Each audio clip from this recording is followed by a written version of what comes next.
ماہ رجب ہمیں یہ پیغام دیتا ہے کہ رمضان المبارک آنے والا ہے، اس میں اللہ کی رحمت بے تحاشا تم پہ برسے گی، اور اس رحمت سے وہ بندہ فائدہ اٹھا سکے گا جس کے دل کا برتن سیدھا ہوگا۔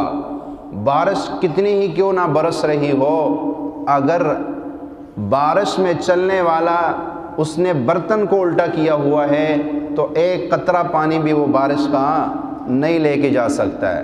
اسی طرح رمضان المبارک کے پرنور گھڑیوں سے، مقبول لمحات سے وہ بندہ فائدہ اٹھا سکے گا جس نے دل کا برتن سیدھا کیا ہو۔ اور برتن کو سیدھا کرنے کا وقت یکم رجب سے شروع ہو جاتا ہے۔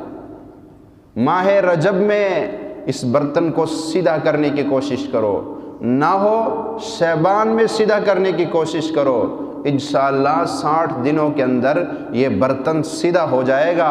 اور جب رمضان المبارک کا چاند نظر آئے گا پھر تمہیں برتن یوں کریں گے اور ایسے رحمتیں آئیں گی کہ تمہاری سوچ بھی نہیں ہوگی۔